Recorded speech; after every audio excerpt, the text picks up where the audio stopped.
घरातील व्यक्तीचे निधन झाल्यानंतर जमीन अजूनही त्यांच्या नावावर आहे का? सातबारा उतार्यावर नाव बदलायचं आहे, प्रक्रिया समजत नाही तर हा व्हिडिओ शेवटपर्यंत नक्की पहा. सर्वप्रथम संबंधित व्यक्तीचा मृत्यू दाखला घ्यावा लागतो. हा दाखला नगरपालिका किंवा ग्रामपंचायत येथून मिळतो. दाखला अधिकृत आणि नोंदणीकृत असणे अत्यंत आवश्यक आहे. यानंतर वारस दाखला घ्यावा लागतो. यास दोन मार्ग आहेत. पहिला मार्ग आहे न्यायालयीन प्रक्रिया. जर वारस जास्त असतील किंवा वादाची शक्यता असेल, स्थानिक सिव्हिल कोर्टात अर्ज करावा लागतो. वकिलाच्या मदतीने केस दाखल करून न्यायालयाचा आदेश घेतला जातो. आणि दुसरा पर्याय आहे तहसील कार्यालयातून. जर वाद नसेल तर तलाठी किंवा मंडळ अधिकारी यांच्याकडे अर्ज करता येतो. गाव पातळीवर चौकशी होते, पंचनामे व साक्षीदार घेतले जातात आणि महसूल विभागाकडून वारस दाखला दिला जातो. मृत्यू दाखला आणि वारस दाखला मिळाल्यानंतर तलाठी कार्यालयात फेरफारसाठी अर्ज करावा लागतो. अर्जासोबत आवश्यक कागदपत्रे कोणती लागतात ते बघू. मृत्यू प्रमाणपत्र लागते, वारस दाखला लागतो, सातबारा उतार्याची झेरॉक्स लागते, आधार कार्ड लागते आणि सर्व वारसाचे हमीपत्र लागते. तलाठी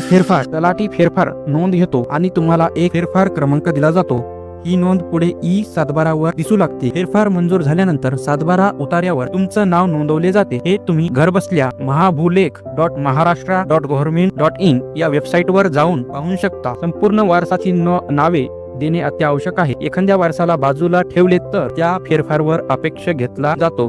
म्हणून सर्व वारसाची संमती असणे गरजेचे आहे. फेरफार मंजूर झाल्यानंतर 15 दिवस ते 1 महिना इतक्या कालावधी ऑनलाईन नाव दिसायला लागतो. सामान्य प्रक्रियेसाठी मोठा खर्च नसतो, पण कोर्ट प्रक्रियेत खर्च थोडा जास्त असू शकतो. अधिक माहितीसाठी जवळच्या तलाठी कार्यालयात भेट द्या. हा व्हिडिओ उपयुक्त वाटला असेल तर लाईक करा, शेअर करा आणि अशाच सरकारी माहितीसाठी चॅनलला